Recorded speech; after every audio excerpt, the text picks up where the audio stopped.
বন্ধুরা, জীবনে যখন কোনো কিছু ভুল হয়ে যায় তখন প্রথমেই আপনার মনে কি চিন্তা আসে? সম্ভবত এটি, কার দোষে এটা হলো। কোনো প্রতিষ্ঠান যখন সংকটে পড়ে, মানুষ তখন সহজাতভাবেই কাউকে দোষারোপ করার জন্য খুঁজতে থাকে। ঠিক এই সময়েই একজন নেতার আসল রূপ প্রকাশ পায়। পরিস্থিতির ওপর রাগ করা বা অন্যের ওপর দায় চাপানোর পরিবর্তে তিনি নিজেই সমালোচনার সব তীর নিজের গায়ে সয় নিয়ে একটি নিন্দার ঢাল হয়ে ওঠেন। কিন্তু ইসরায়েল সন্তানেরা তাহাদিগকে মারিল না। তখন সমস্ত মণ্ডলী অধ্যক্ষদের বিরুদ্ধে বৎসা করিতে লাগিল। যিহোশুয়া 9:18। এখানে বৎসা করা বা অভিযোগ করা, হিব্রু লু শব্দটির অর্থ হল রাত কাটানো বা অবস্থান করা।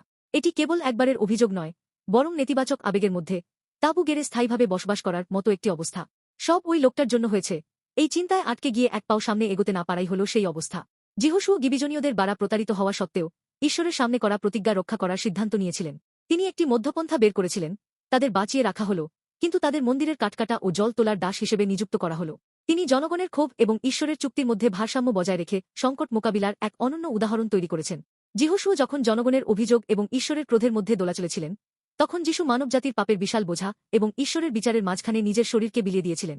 আমরা তাহাদের প্রতি এই প্রকার করিব, তাহাদিগকে বাঁচাইয়া রাখিব, যেন আমরা যে শপথ তাহাদের কাছে করিয়াছি তজ্জন্য আমাদের উপরে ক্রোধ না আসে। যিহোশুয়া 9:20। এই আত্মত্যাগ ক্রুশেই পূর্ণতা পায়। ক্রুশ হল সেই স্থান যেখানে যিশু ঈশ্বর ও মানুষের মধ্যে দ্বন্দ্ব মেটানোর জন্য স্বেচ্ছায় নিন্দার ঢাল হয়েছিলেন। আমাদের যে নিন্দা ও পাপের বোঝা পাওয়ার কথা ছিল, তিনি তা নিজের কাঁধে তুলে নিয়েছেন। পৃথিবীর মানুষ দায়িত্ব এড়াতে চায়, কিন্তু ঈশ্বরের পুত্র যিশু মানবজাতির সমস্ত দায়ভার ক্রুশের মতো কঠিন স্থানে নিখুঁতভাবে বহন করেছেন। যিশু হলেন সেই মহান মধ্যস্থতাকারী, যিনি আমাদের পথ হারানোর সময় ক্রুশের মতো এক নিখুঁত সমাধান দিয়েছেন। প্রিয়জনেরা, আমাদের প্রয়োজন অন্যকে দোষারোপ করা নয়, বরং যিশু খ্রিস্টের ক্রুশের সামনে যাওয়ার সাহস। যিশু ইতিপূর্বেই আপনার জন্য ঢাল হয়েছেন। তিনি সমস্ত দায়ভার সহ্য করেছেন। তাই যখনই মনে কোনো অভিযোগ বা ঘৃণা জাগবে, সাহসের সাথে যিশুর কাছে আসুন। তিনি আপনাকে শ্রেষ্ঠ পথে পরিচালিত করবেন।